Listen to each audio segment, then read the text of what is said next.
Even worse are those who distort our database findings. Consider, along these lines, the message that was recently left for us by a business broker. One thought you would like to know that someone has printed. A brochure stating that you are a professor at Stanford University and that you found that 20% of the millionaires in America are dry cleaners. Is this true? First, neither one of us ever taught at Stanford. Second, neither of us has ever stated that 1 in 5 millionaires is at this moment pressing shirts. We did find in the mid-1980s that dry cleaning was a profitable small business industry. But again, profits don't automatically translate into affluence or accumulated wealth. This is like those sons of ours, and perhaps yours, who thought they would make the varsity basketball team because they bought a pair of Air Jordan shoes. A label does not make a varsity player, nor does an industry label make the business owner wealthy.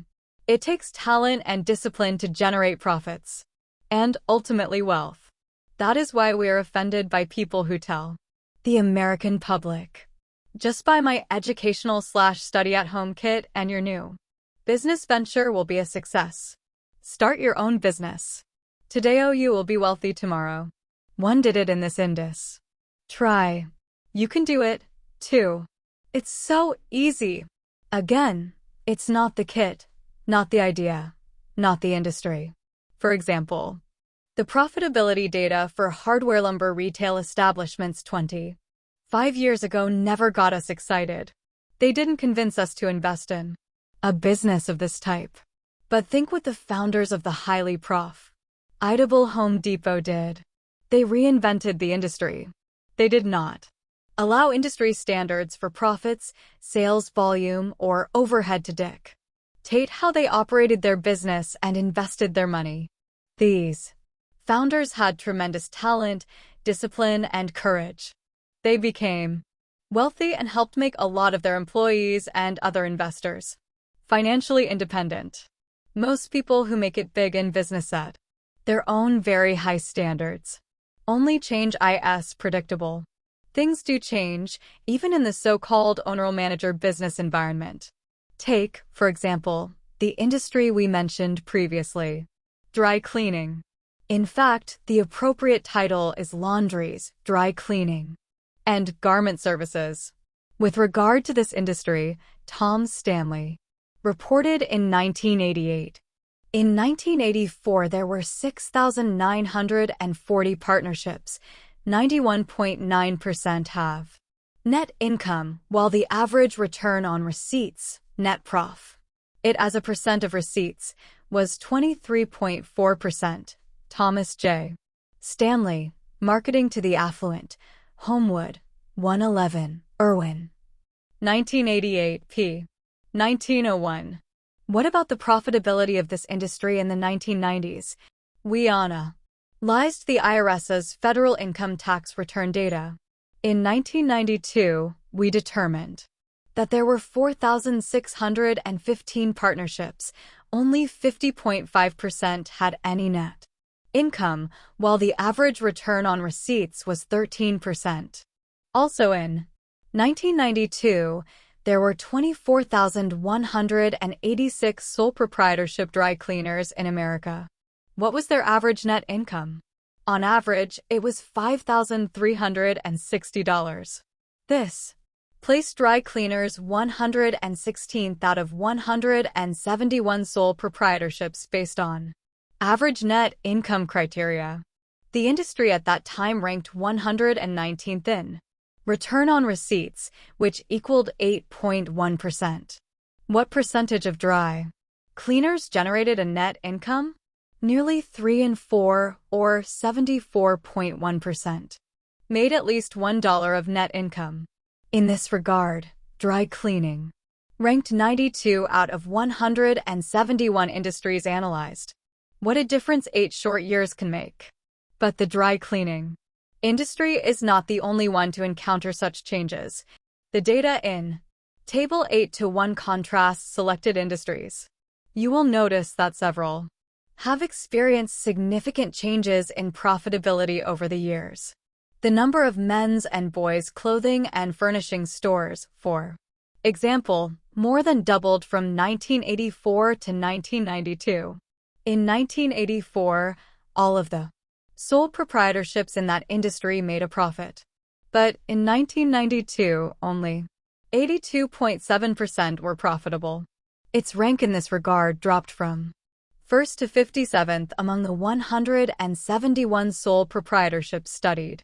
The highway and street construction contractors industry moved from a ranking of 8 to 138, while coal mining moved from 14 to 165. Many external and often uncontrollable factors influence the profitability of industries and firms within those industries. Often the presence of high numbers of profitable firms within an industry attracts more and more people to the industry, which can have a dampening effect on profits. Changes in consumer preferences can also affect profits. So can the actions of our government. If it had an energy policy that favored the use of coal, perhaps the number of sole proprietorship coal mining businesses would not have dropped from 717 to 76 in just 8 years. Note that only 34.2% of the 76 coal mining businesses made a net profit. But in spite of this, sole proprietors in this business earned an average net income of $196,618. Obviously, a minority of coal mining operations owners ignore industry trends and standards, and many of these people have been rewarded for their tenacity and contrary beliefs about the coal industry. Many successful business owners have told us that they enjoy short periods of rough times in their chosen industries because they weed out much of the competition. This seems to be the case in the coal mining industry. The 34.2% of the businesses in the industry that were profitable had a net income of approximately $600,000. Many people ask us, should I go into business for myself? Most people have no business ever working for themselves. The average net income for the more than 15 million sole proprietorships in America is only $6,200. About 25% of sole proprietorships do not make 1 cent of profit during a typical year. It's even worse for partnerships. 42% on average make no profits in a year. What about corporations? Only 55% have any taxable income. During a typical 12-month period, self equals employed professionals versus other business owners. Fewer than 1 in 5 millionaire business owners turns his business over to his children to own and operate. Why? Give credit to wealthy parents. They know the odds of succeeding in business. They understand that most businesses are highly susceptible to competition, counter-consumer trends, high overhead, and other uncontrollable variables. So what do these millionaires advise their children to do? They encourage their children to become self-employed professionals, such as physicians, attorneys, engineers, architects, accountants, and dentists. As stated earlier, millionaire couples with children are 5 times more likely to send their children to medical school than other parents in America, and about 4 times more likely to send them to law school. The affluent know the risks and the odds of succeeding or failing in business. They also seem to understand that only a small minority of self-employed professionals fail to make a profit in any given year, and that the profitability of most professional service firms is substantially higher than the average for small businesses in general. We will elaborate on these issues with hard numbers. But first, let's discuss the other attributes associated with being a self-employed professional. For a moment, assume you are Mr. Carl Johnson, the sole proprietor of Johnson Coal. You're the owner of one of the 26 coal mine ING businesses that made a profit last year out of the 76 in the industry. Not long ago, 717 sole proprietors were still in your industry. More than 9 of every 10 made a profit. Now the industry has been reduced in number by 90%. But you're tough, you're resourceful, and you're intelligent. In spite of the withdrawal of most of the other operators, you hung in there. Now you're reaping the benefits. You made a net profit of $600,000 last year, and you're doing well this year. Now you have 2 children in college who are outstanding students. You begin to ask yourself some questions. Plus, should I encourage my David and Christy to become involved in the coal mining business? Plus, should I encourage them to eventually take over my parents' coal mine? Plus, is coal mining the best place for my children? Most of the millionaire business owners we have interviewed would not encourage their children to take over such a business. This is especially true in cases in which the children are outstanding students. They would suggest that David and Christy, the young scholars, consider other avenues. Most businesses today require some investment in land, equipment, and buildings. The Johnson coal mining business owns mountains that contain coal. It owns millions of dollars worth of equipment. It employs many miners and must constantly upgrade the safety of its operation. It must conform to OSHA's mandates. It must deal with the uncontrollable price the market places on a ton of coal. It must constantly be vigilant about competitors who are trying to steal its customers. It must keep a careful watch on changes in America's energy policy. It also must keep its workers happy and safe. It must constantly deal with the possibility of a mine cave-in and halted production. Finally, the operation is in a fixed location. Mountains can't be moved to a warmer climate or closer to a more efficient railroad operation. What happens if there is a prolonged railroad strike? Ask yourself these questions. If you do, you will soon realize you're in a precarious position. So what if you run a superior operation?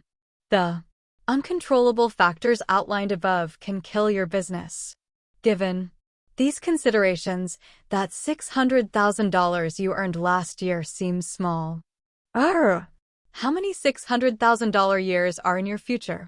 What if the uncontrollable factors drive you bankrupt next year? Can you use your skills to teach coal mining at the technical university? Probably not. Your skills are more hands-on, not intellectual. We once asked an affluent business owner who had fled Europe because of the Holocaust why all his adult children were self-employed professionals. His response: they can take your business, but they can't take your intellect. What does this mean? A government and/or a creditor can confiscate a business composed of land, machinery, coal pits, buildings, and so on. It can't confiscate your intellect. What do professionals sell? Not coal, not paint, not even pizza. What they sell most of all is their intellect. Physicians, for example, can take their intellect anywhere in America. Their resources are quite portable. The same is true for dentists, attorneys, accountants, engineers, architects, veterinarians, and chiropractors. These are the occupations held by a disproportionate number of the sons and daughters of affluent couples throughout America. What about the income characteristics of professionals as compared with the Johnson coal mining operation? Only a minority of self-employed professionals have ever made as much as $600,000 profit in a single year, and most self-employed professionals spend many years in training, which is costly both in dollars and time. Nevertheless, most affluent parents believe that the lifetime benefits associated with being a professional greatly outweigh the costs. Remember, most of these parents pay all or a significant portion of their sons' and daughters' tuition and fees for training. Their vote is with their hard-earned money. How will you vote? Notice that coal mining, on average, produced a higher net income, $196,600, than any of the sole proprietorships listed in Table 8-2. But what proportion of coal mining operations made any net income during the same period of time? Only about 1 in 3, 34.2%.